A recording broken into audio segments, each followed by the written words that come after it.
The views expressed and the opinions given by the individual host, guest, random reptoid, or chupacabra may not necessarily reflect those of AM 950 Radio, its affiliates, or its sponsors. Now, it's time to step into the unknown.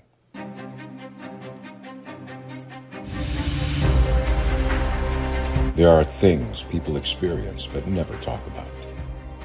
A shadow moving in the corner, flickering of the lights, a disembodied voice. We invite you to talk with us. Share your story, share your experience. Because this isn't just your story, this is our story. This is GhostBox Radio with Greg Bakun. And this is GhostBox Radio on AM 950, where every night we talk about the paranormal, ufology, Bigfoot, and so much more. My name is Greg Bakun. Thank you very much for joining us on this Wednesday evening. It is going to be, we're going to be talking about some stuff here that, first of all, we're going to be talking about some of my favorite areas in the United States when it comes to hauntings. We're going to be talking to a new author, and we're going to be talking about she's doing too much. She's not coming out with one new book. She's coming out with two new books. So we got a lot to cover here, and I'm really looking forward to it. Tonight, our guest is Angela Artuso, and she is the director of Gotham Paranormal Research Society, investigating unexplainable occurrences throughout New York and the East Coast. She shares her experiences at various events, including universities and historical societies.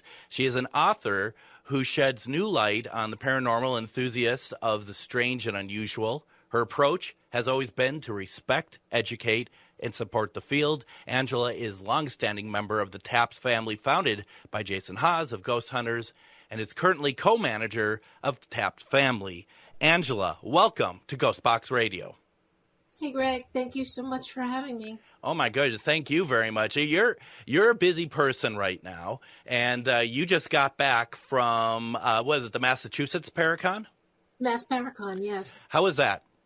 It was awesome. It was great. Such wonderful people. It just was wonderful seeing everybody again. It was full of authors. I got to be included on the new authors panel. And it just was wonderful all around. Great seeing old friends, making new friends. And I got to share the day with my mentor, Sam Baltrusis. We worked on some of Sleepy Hollow sites together, so it was fun.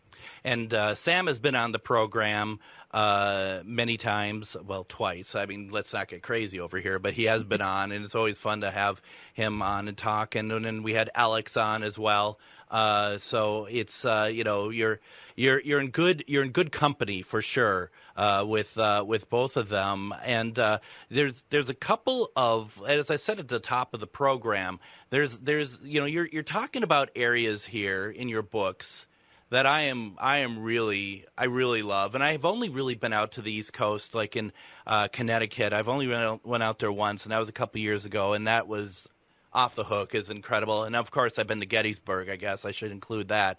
But there's two books we're talking about here today. Gothic Hudson Valley, Haunted Legends and Ghostly Sightings. That's going to be released on November 1st. And then the second one is Gothic Long Island, Haunted Legends and Ghostly Sightings. That's going to be released December 1st. I find it very interesting, Angela, that you have two books that you're releasing so close together. Why are you doing it that way? Just curious. It was actually the publisher's choice, and it was very unusual how I got to do these two books together. Sure. Because I always wanted to just write a screenplay. That's what I really wanted to do. And I hooked up with Sam, and he was starting a ghostwriters group. And, working with publishers, how to start your books and things like that. And it was so strange because the first night that I went to the ghostwriters, I was approached by the publishing house, and they wanted me to do 3 books and asked me if I would move forward with that contract. And, they saw what I did. They knew the locations that I visited, and they wanted to hear more. So I said, sure.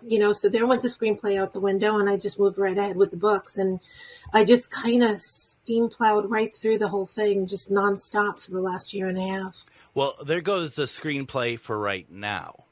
Right. I mean, there's always plans, but I mean, boy, and that's the thing. And I never tire of authors writing about historical places with a paranormal twist to it. That is a genre, and that, to be perfectly honest, that's what keeps this show going.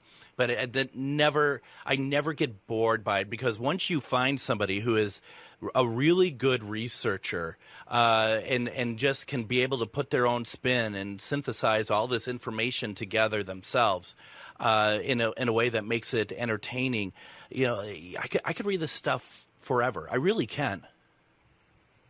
Yeah, I know what you mean. And especially like all the new authors that I've been meeting, it's been amazing, because now I have a much deeper love for it all, because I know what goes into putting a book together now. I know how hard it is to research these locations and the hours and time you put in. So I have tremendous respect for all authors at this point. Moving forward, I just want to keep reading more and more from them. And I mean, does it give you the fire to do more yourself? It does, because it's just more doors opening and more fascinations. I want to learn more about that location. I want to learn more about this, that, you just keep going, and it just sort of lights that fire. Once you get through that the first round of dealing with a publisher and completing your book, and you know that it is possible, no matter what level you're on, it's always possible to keep moving forward. And it just makes me want to do more. Well, and the thing is like, as we read at the top of the program, you share your experiences at various events, including universities and historical societies. So the history of places clearly has been something that has been with you all the time, right? I mean, this is something that you hold very close to yourself. Always. And even, for our investigations, if we do public events, we do it for the historical locations, so that they can stay alive. Future generations need to know that these places existed and know their history. It's important. And history, as I get older, history is like history is being made all the time. And, you're in an area that there is a lot of history. I mean, I guess everywhere has the history, but what you're writing about are areas of great interest to me. But where I'm kind of getting at here too is like, there are so many places now that maybe at one point we didn't consider historical or older, and now it's other people are looking at it that way. And it's like, that's the cool thing about it, is that there's always new perspectives that are being added to our list of what is historical and what we can talk about and write about. Right. It's true. And there's always going to be more and more locations that are going to start turning up as people dive into their research. You'd be surprised. It could be the smallest little tidbit, in the Library of Congress that opens up this whole brand new door for another chapter in history at some point. I bet that's what's the fun part, is the mystery that's attached to it, and that if you are somebody who is good at unraveling history and putting pieces together, I mean, that's what we as a reader, I don't write that sort of thing. That's what I want to see. That's what I want to see, is where you come up with your aha moments. And maybe not. I mean, I think it goes both ways, too. I'd love to see the aha moments, but I also love to see that somebody is really just passionate about a location and they're giving me all the facts about it as well. Because not everything's going to probably have an aha moment, I would suspect. Yeah, not everything does. But some of the things, I try to make the locations listed in the books, interesting to visit, for everyone to visit. And not so much that, I have to do an investigation there tomorrow. I have to. Mm-hmm. But, the reader decides for themselves. Are these just mere legends? Is it truly haunted? Let me go check it out. I'd love to learn more about this place. So I left a lot of openings for the reader to do that.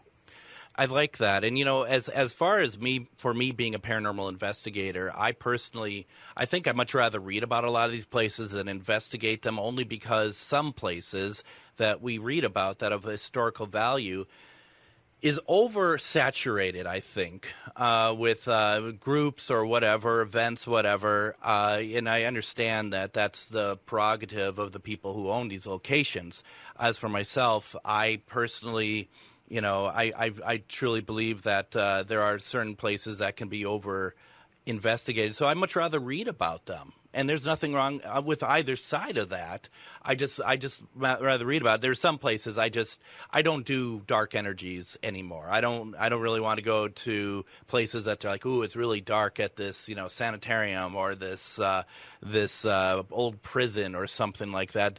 I much rather read about it and be interested in being like, oh, I'd love to now connect with them. That's now becoming, as I've been doing this long enough, this has been kind of the direction I've been going with my own personal research in my field.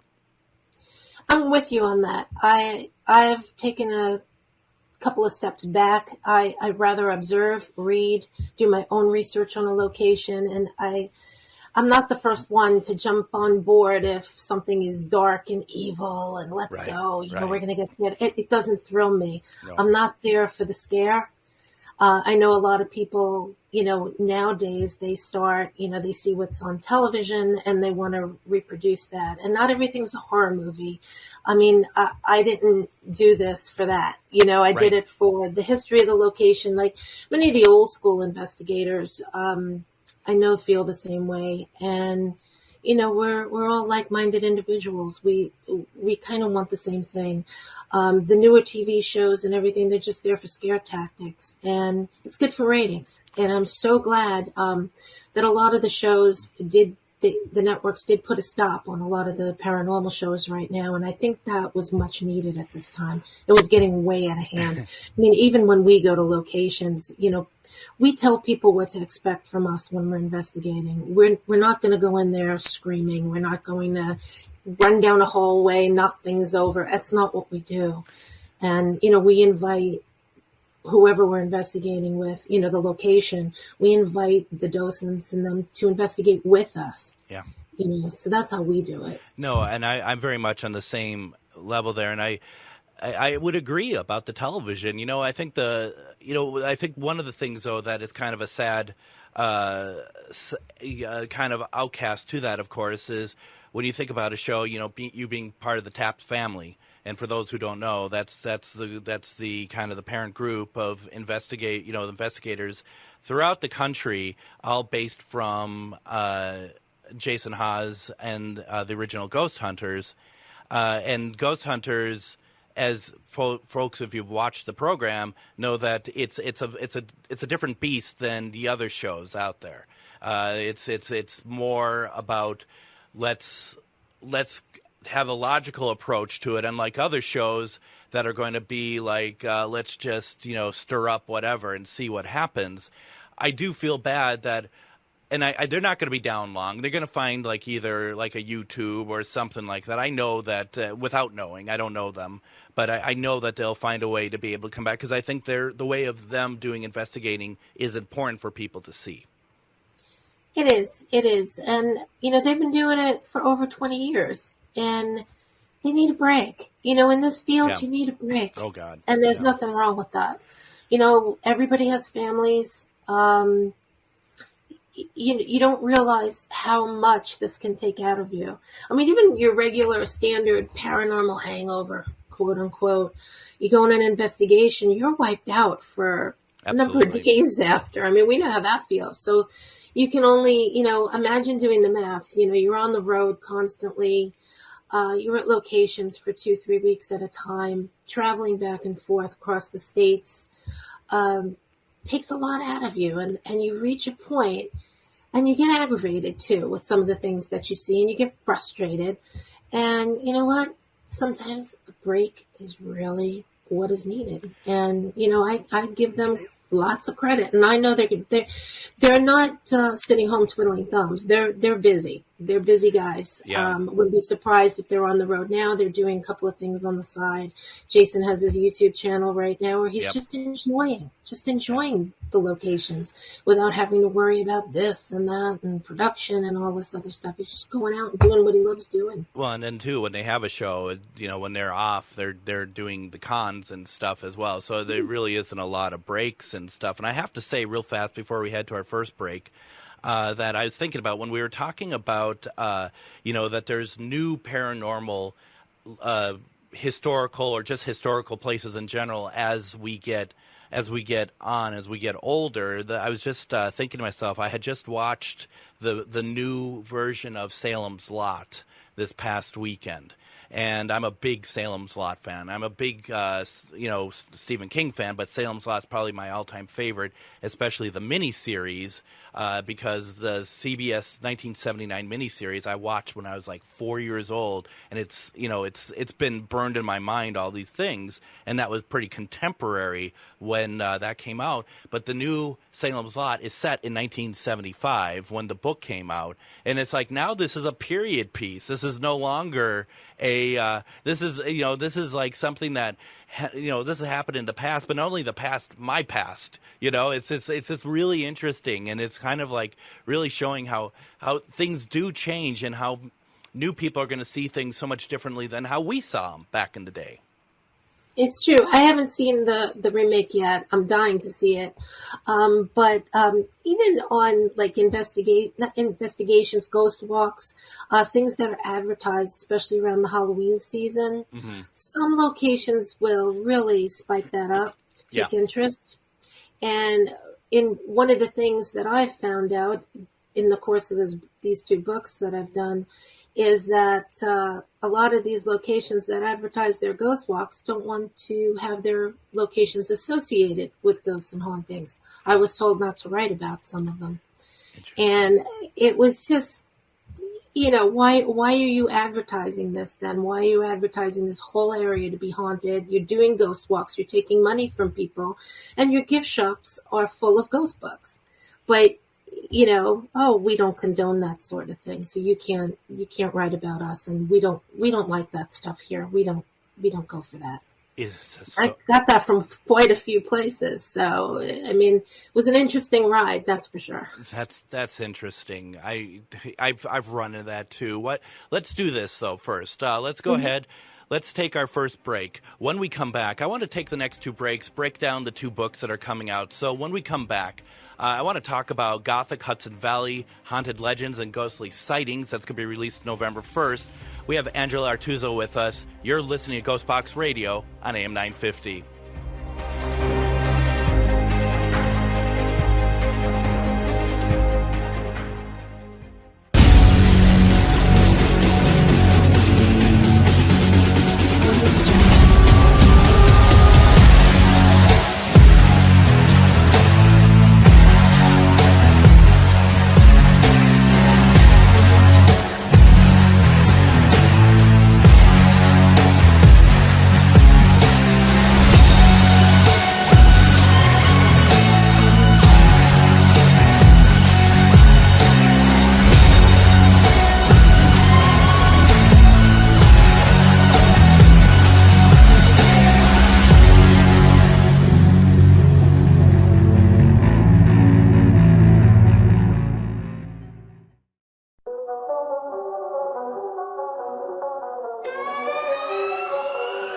Welcome to the night where the paranormal unite. A party like never before under the moon's airy light.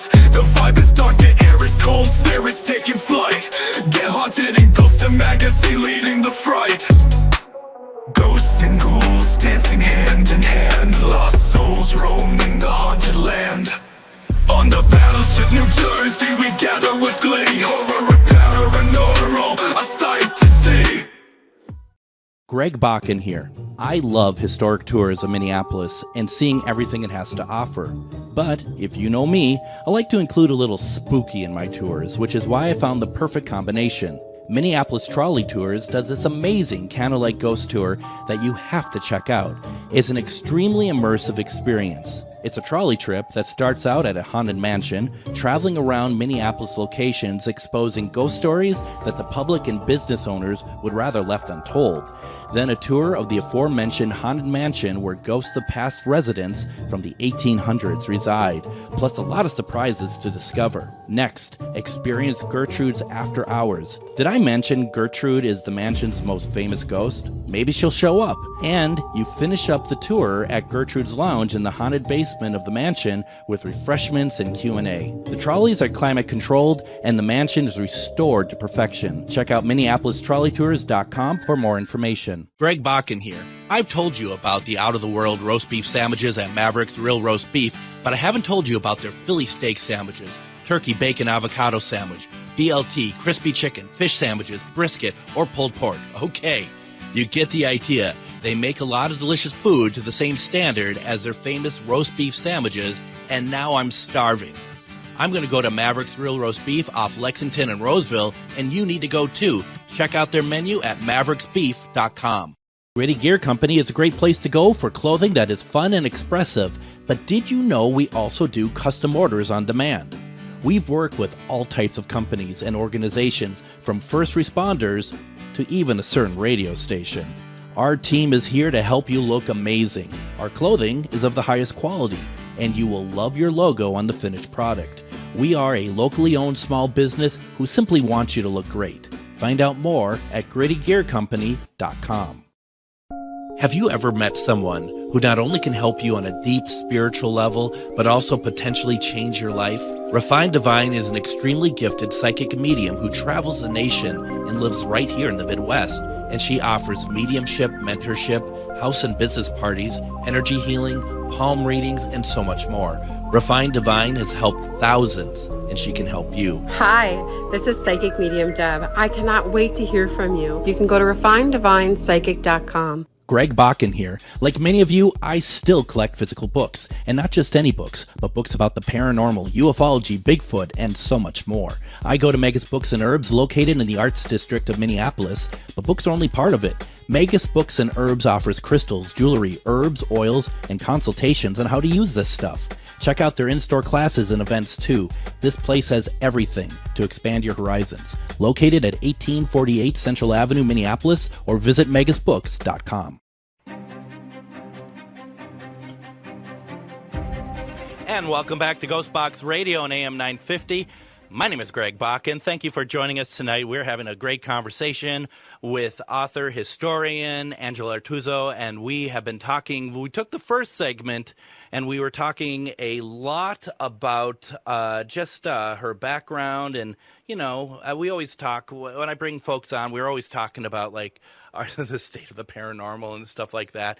You just can't help it. But Angela, I wanted to get into some of the books here because, as I mentioned before, some of this stuff is stuff I really find very fascinating. The area I find very fascinating. So the first book that's being released on November 1st is called Gothic Hudson Valley, Haunted Legends and Ghostly Sightings. Now, this is going to be available on Amazon, right, and other places?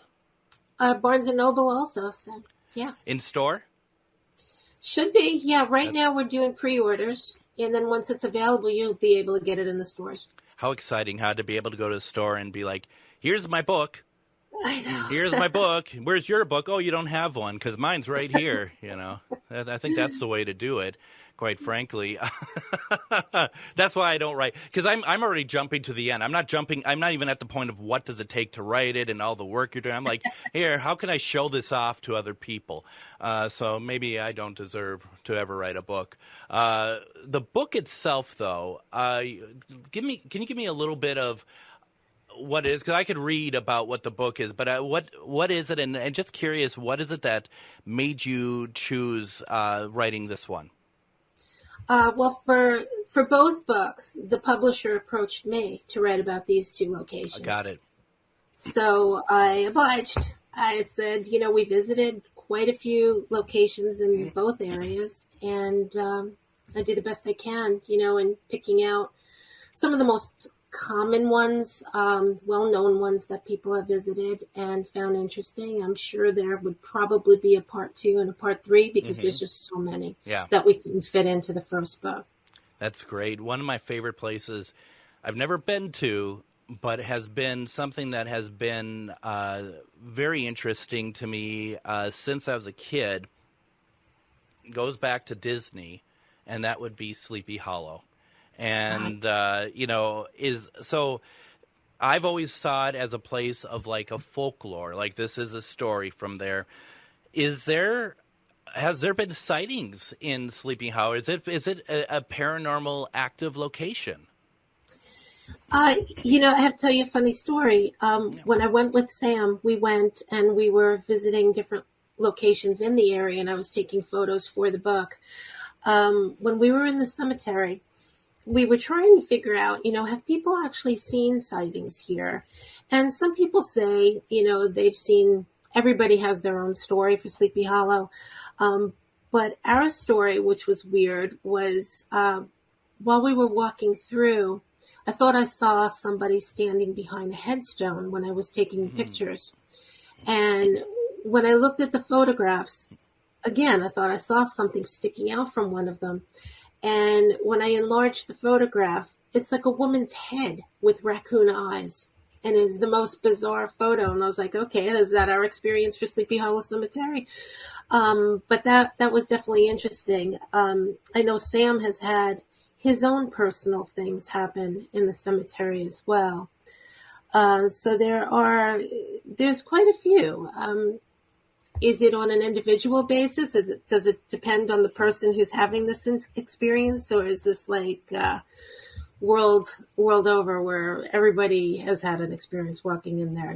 So I'm not sure. I'm not sure what to make of it. And that's the great thing about it, is that people could go and check it out. But from there, they're able to start. The starting point is reading about what you've written about it. And, that whole area, Hudson Valley, Sleepy Hollow, all those locations, to me is what Halloween looks like.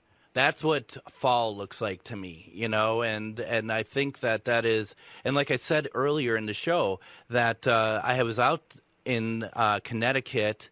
It was around the end of around Halloween, actually, a couple years back. And I'm like, there's no other place I'd rather be, where we have these small little roads we're driving through, all this autumn foliage, these little churches that are all over the place. Tell me a better imagery for Halloween than that, in my opinion. Well, one of the legends of Sleepy Hollow Cemetery is the legend of Huldah the Witch, who was basically a medicine woman. But back then, in that time period, you were called a witch. If you collected herbs in a garden, you were called a witch. You tried to heal somebody, make them feel better by making them soup, you were a witch. So the legend has it that there's a memorial stone in the cemetery. People say that Huldah never existed, that it's just a memorial stone. And to the left is a clearing. There's no headstones. It's just an open clearing. And it is said that a Hessian soldier who was decapitated by a cannonball is buried in that clearing. Wow. Now, no one knows for sure, but people have claimed to have heard like galloping of horses through that cemetery at night. Again, we don't know, is that true, or is it just legend? But that is one of the legends that take place in the Sleepy Hollow Cemetery. And no one has ever found the bodies of the Hessian soldier, but that is possibly the background story for the legend of Sleepy Hollow and the Headless Horseman. I think, and legends, I mean, yeah, sometimes we want to get to the truth, right? I understand that, Right. But sometimes those legends, I don't want to hear them be debunked. That's what makes it so fun, isn't it? But that's what brings the draw. So people, Yeah. you want to hear those stories, and then as you're listening to those stories, you want to learn more, and then you find out truths, and it just keeps. You find out more about the history that you're trying to get at. One of the other locations in the area is the Terrytown Music Hall, and we investigated there, and that place is off the charts. Oh, is it? Way off the charts. We got called in because the staff at that time, we investigated before the pandemic, and people were hearing voices. They were seeing apparitions. They were seeing shadow figures in the photo booth, like when you're from the stage and you look up. And we went to investigate, and we actually, we got so much stuff. A lot of the audio that we captured a woman singing in one of the dressing rooms. We captured the sound of a xylophone playing underneath the stage, where someone was actually playing it, and there was no one else in the building except us. Another strange thing that happened was we were talking with the staff, and we were standing in front of the stage, and we all looked at this man that was walking towards us from the entranceway into the theater. And we're looking at each other, and we're like, who is that? He's not part of our team. Is he part of the staff? And we're like, no. We all looked up again. He was gone. Amazing. He was only about 4 feet away from us, and he just disappeared right before our eyes. It was the most incredible. And multiple people had seen him. All of us had seen him. Yeah. Not just me, not just my team, but the staff. Because we were talking about their experiences and what they experienced on the stage and in the theater. We also had found, we uncovered a death in the theater. It was a vice presidential candidate from the early 1900s. Oh, wow. And he was watching a movie. They had run movies and performances back then. And there's conflicting reports on it from what I could find. It's unclear if he died in one of the orchestral seats and was carried out to the lobby, or he felt ill in the seat and was carried out to the lobby and died there. But nonetheless, he died in Tarrytown Music Hall. So that was an interesting find that we found. Wow. And there's just so much in there. It's incredible. I don't even know where to begin. Well, and I, as a seasoned investigator, and I've been to a few places where, like you said, it's just there's a night that things are just one right after another, and you cannot believe your eyes, you cannot believe your ears. I'd love to hear one word from you, one word that describes a night like that for you. The first thing that comes to mind. Total awe. Jaw-dropping. Because like you said, there are so many times we go into these locations and absolutely nothing happens. Yep. And that has happened on a return visit to Tarrytown Music Hall. Mm-hmm. But on this one particular visit, everything hit the fan. It was crazy. It was just nonstop. It's a grateful feeling too, isn't it? Yeah. And that validation that you're not losing your mind. Absolutely. No, yeah. It is truly one of those great things, and I keep talking about it because I've been the similar, not necessarily a full out-bodied apparition, but it's just like this is.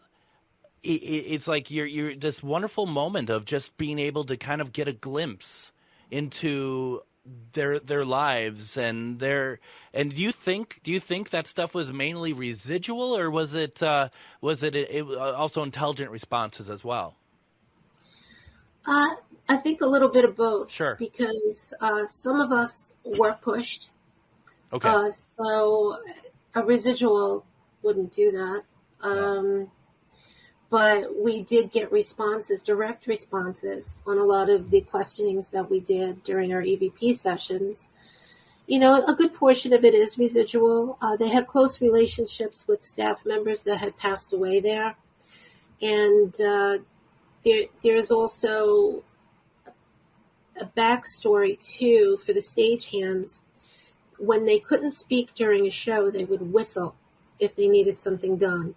And for Tarrytown Music Hall, we kept hearing a lot of whistling, and that was one of the complaints of staff members. Now, there also was an old staff member that passed away that loved to whistle.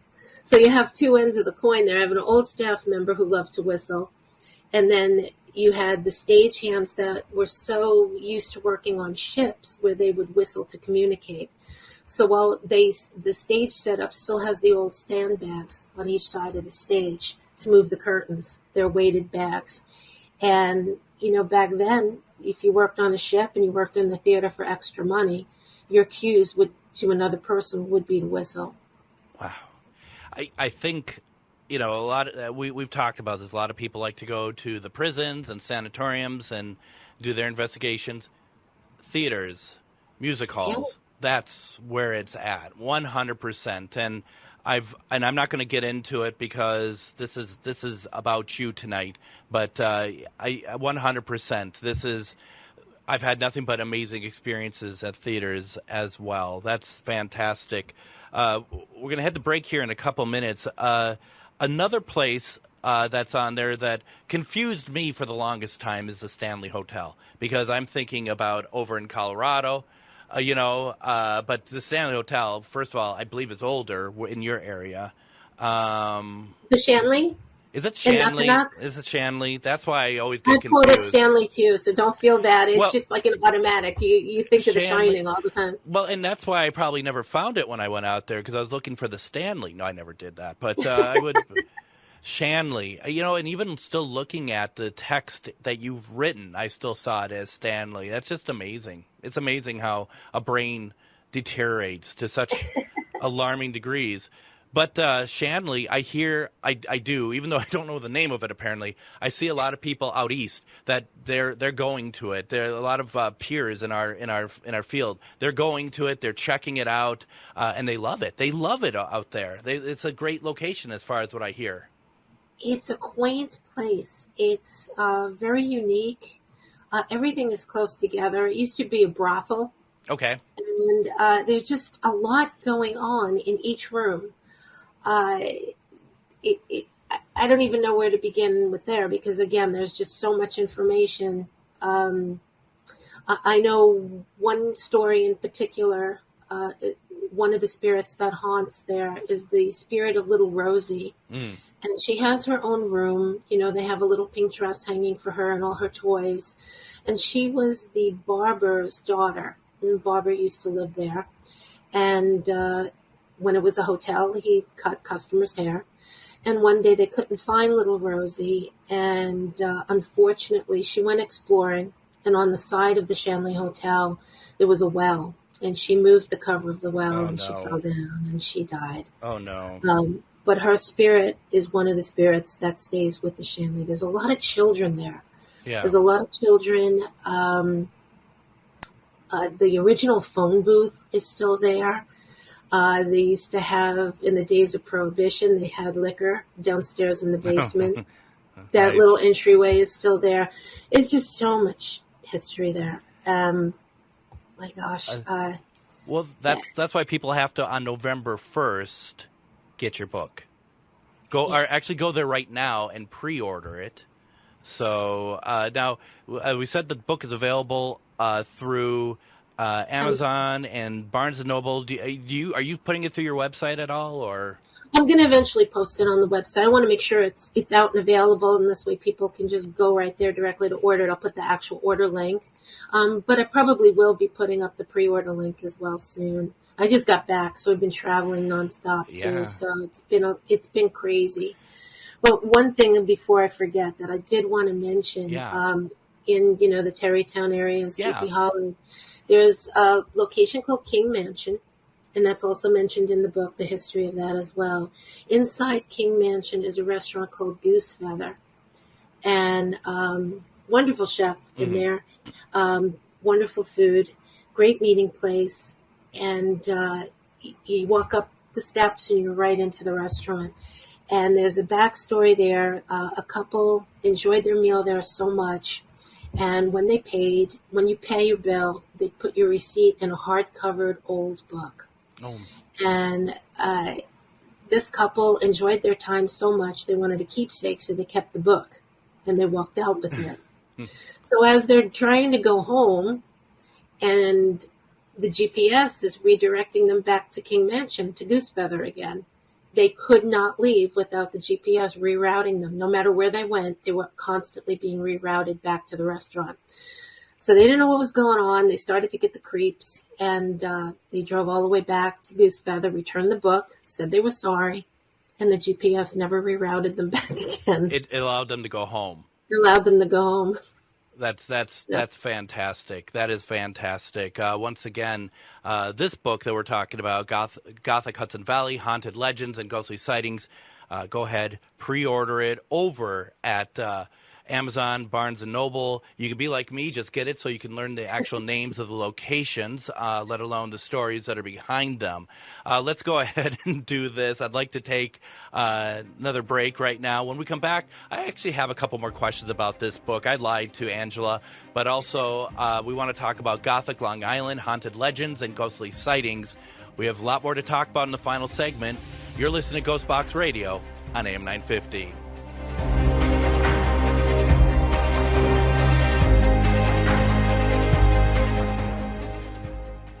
Twin Cities Con returns to the Minneapolis Convention Center for the fourth year, November 8th through 10th. Twin Cities Con is a celebration of comics, toys, TV, film, art, cosplay, games, and all things nerdy. There is nothing like Twin Cities Con. It's also a family-friendly event where you can meet your favorite celebrities, browse the vendor hall and artist alley for the coolest merch, watch celebrity Q&As, and even more.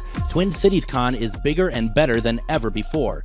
Come see from Star Wars the Emperor himself, Ian McDiarmid, along with Anakin Skywalker, Hayden Christensen, John DiMaggio, who is Bender from Futurama, WWE Hall of Fame wrestler Sting, and Sunday only Grant Gustin from The Flash and Glee, plus more guests to be announced. 3 days of action-packed fun is in the heart of Minneapolis at the Minneapolis Convention Center. Tickets start at $40. Kids tickets are just $8 for the entire weekend. VIP tickets also available, including a 3-day weekend pass, plus some really cool VIP perks. Buy your tickets and get more information at TwinCitiesCon.com. Greg Bakun here. Like you, I love good, fresh, delicious food. So I want to tell you about this treasure in Roseville called Maverick's Real Roast Beef. Maverick's has the best roast beef sandwiches I've ever had. Made fresh every order.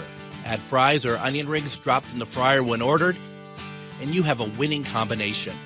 Maverick's Real Roast Beef has a lot more than roast beef, so check out their website, mavericksbeef.com, or check out their restaurant on Lexington in Roseville. This is Chad, owner of AM 950. Recently, I had a large order of custom-designed t-shirts that needed to be turned around in a hurry. I knew exactly who to call. Grady Gear Company. Grady Gear Company is a local company that handles large and small custom clothing and apparel orders. I had a lot of questions from color, shirt quality, and what sizes we needed. Grady Gear Company was great to work with. They got us what we needed on time, and now everybody's looking great around the station in their new gear. Start your order at GradyGearCo.com. Reach your highest level of consciousness and well-being with MetamorphosisConnections.com. MetamorphosisConnections.com is an online directory of the best holistic and metaphysical practitioners to help you make your most informed choices. You can search MetamorphosisConnections.com for classes, events, wellness and life coaches, plus metaphysical products and shops. You can also search for a wide array of healers from all modalities, including EFT, sound healing, energy healing, light therapy, ancestral healing, shamanic healing, reflexology, past life regressions, hypnotherapy, yoga, and more. And if you're not sure where to start, the search feature on MetamorphosisConnections.com is tailored to help both those who know what they are looking for and those who are just starting. Come explore the possibilities for your higher self by visiting MetamorphosisConnections.com. Their experienced practitioners can guide both beginners and those that are already on their spiritual journey. That's MetamorphosisConnection.com, your link to direct you on your spiritual transformation. And join us tomorrow on GhostBox Radio with Greg Bakun. We're going to be doing a replay, and that replay is of Lynn Monet. We've had her on a number of times about her book, Omnipresent. We're going to be talking about, we're going to be replaying an episode actually from February tomorrow that talks about the book in more detail. It is really quite something. It's quite the experience Lynn has, and we really love talking with Lynn about all of her books. She's done, I believe, 3 books. She did a trilogy, and we talk about the second one tomorrow, so please check that out. Also, on Thursday, we are doing Myth or Mystery. That's available to watch on GhostBox Radio with Greg Bakun Facebook page. It's our panel getting together, taking a look at clips, seeing if clips that we have found, if we believe as well, if the audience believes, if it's paranormal or not. We have a lot of fun, and that's available, once again, on the Facebook page of GhostBox Radio. We are finishing up our conversation with Angela Artuso. We are talking about some books that she has written, just a couple of books that are coming out a month apart. That's all. No big deal. We got done talking about one. Now we are going to kind of dip into a little bit Gothic Long Island, haunted legends, and ghostly sightings.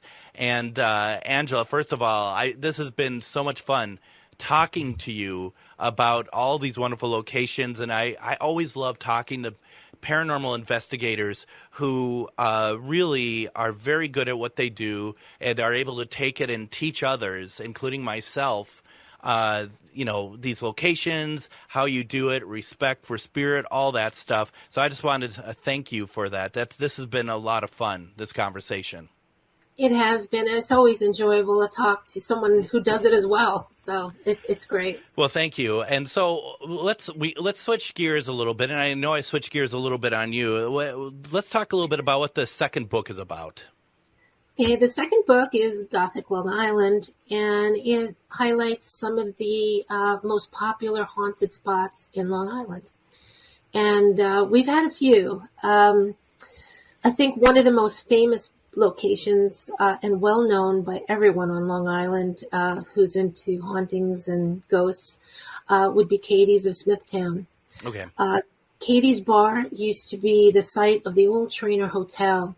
And in the early 1900s, the Trainer Hotel went on fire and burnt down. And due to lack of record keeping, there is nothing on file that notes if or how many people actually perished in that fire and how many bodies they may have recovered. We tried to find that out in numerous areas and documentation, but there's just nothing written about that. The location changed hands over the years, and Brian Carpenter now owns it. He's owned it for a good number of years, turned it into a bar. It's also for some well-known bands that play there. And he's had some crazy activity there. I mean, we've investigated there a number of times.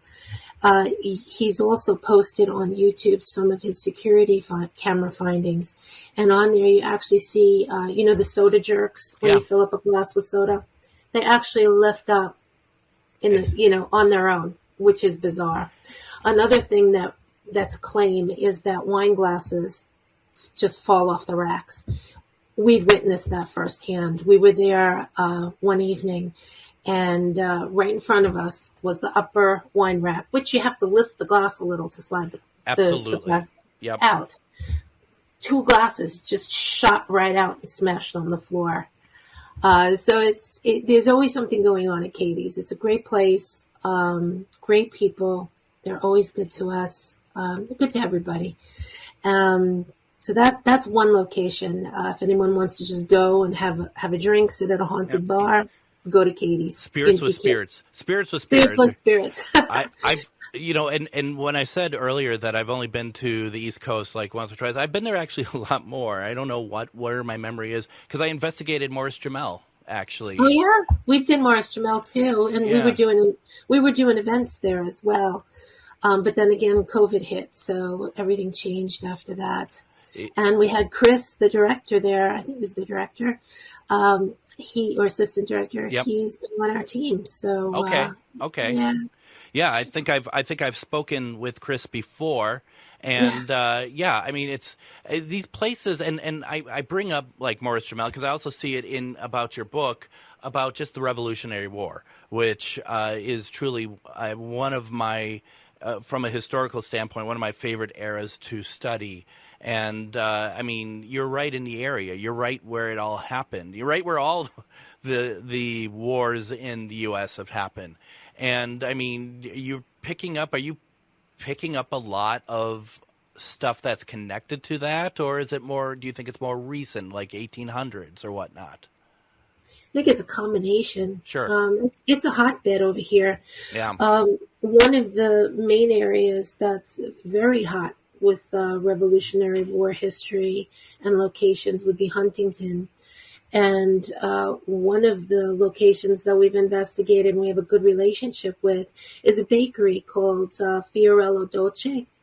And Gerard Fioravanti owns it. Mm-hmm. And he's invited us in to investigate. And he's had some crazy things happen in that bakery. It's a small bakery, fantastic pastries and baked goods. But I mean, the things that he's uncovered there, knives just coming off the wall by themselves, strange things appearing in his security camera at night. And, dogs barking in the bakery when there is no dog. Oh, boy. Oh, boy. And a lot of it, I believe, is spirits that surround him. But there was, are there murders and carryover from the Revolutionary War? Could be. I know we did uncover a clipping that there was a murder across the street, so who knows? Who knows what spirits how they wander through. But that's another location very heavy with Revolutionary War. And then go ahead. Yeah, I was just going to say, is it wrong that I want to base where I do my investigations based on how good the food is, or if they have donuts or pastries like that? There's nothing wrong with that. I can't tell you. We go to locations and they feed us. It's like we're going to be like a very overweight team because they just feed us. And, another location also, Cold Spring Harbor Mist Restaurant. Mm-hmm. Truly another one of our favorite locations. They feed us, you got me right there. Yeah. Great food, great company. We became good friends with Michelle and Sylvia there. Their stories there are amazing. Michelle works in the bar area, and she caught an image of a man in the window. And she showed me the photograph, and we tried to reproduce it. We could not reproduce it. Sylvia has her own stories. Every time she walks into the restaurant, she could even be parking her car. As she's on approach, the water turns on in the ladies' room. The faucets go on. Nobody there. She's arriving at work. There they are. The faucets are on when she walks through that door. When we did a quick investigation there, like a walkthrough, I had a ton of EVPs on the steps going to the upstairs part of the restaurant. And this is just on the stairway itself. We got a ton of EVPs, probably within, I'd say, 4 or 5 minutes span. So now the upstairs part of the restaurant had a worker that witnessed something so terrifying to him. Oh. He couldn't stay. He just dropped his tray of dishes, put it down, blew out the door, and never came back. He said, I'm not stepping foot in the restaurant again. He quit on the spot, called them up, said, I'm never coming back again. Wow. And he was petrified. And some of the workers who saw him run out said that he had a look of sheer terror on his face. Now, the back history to that is that it's an old whaling town. And this woman in particular, her husband was away at sea. And she needed extra money, so she worked in the brothel upstairs. It was a brothel at one time. He came home from the seas, stopped downstairs for a drink because there was a bar downstairs at the time. Caught a glimpse of his wife with another man, ran upstairs, found out she was, a prostitute while he was away, and murdered them both on the premises. So there's that history for the restaurant. So it's all these places, they have like these little hidden background stories, and there's just so many. And especially also in Cold Spring Harbor, that whole strip seems to have hauntings to it. That's what I'm saying. These books, I could probably do a part 2 and a part 3. And I hope you do. I mean, it's as simple as that, because, there's one thing about checking out like the internet and stuff to get some idea of history. There's other about documented, researched, and like with a plan of research to be able to get like a fuller story than just and yeah, you're going to go through as a seasoned investigator too, I'm sure, and really try to make sure that what's in there, if we talk about hauntings and stuff, aren't just hyperbole or just a lot of the legend says. I mean, yeah, there is that, but there's also like, yeah, well, here we go. This is a possible. This is possibly the inception to the Headless Horseman, and that I didn't hear that before until you mentioned that. That was really cool. So yeah, I like that. But I like to. I left it for the reader to have their own experience, because I think that's something that's needed. You can't just take what somebody says and say, "Oh, this is what I found is haunted." You have to believe me. You don't have to believe me. You go bring a recorder, take some photographs, see what you can find. And, I'm a big advocate for that. Don't leave it to one person. You can do your own research as well. Absolutely. Angela Artuso, you have 2 books coming out. Please, folks, go check them out. These are going to be, I think these are going to go over very well. They are called the Gothic Hudson Valley, Haunted Legends and Ghostly Sightings, as well as Gothic Island, Haunted Legends and Ghostly Sightings. Angela, thank you so much for joining us. Thank you, Greg. It was a true pleasure. And I want to see you back when we can talk more after I read them and when you write more books, okay? Absolutely. You got it. All right. Everyone take care. We'll see you live on Friday.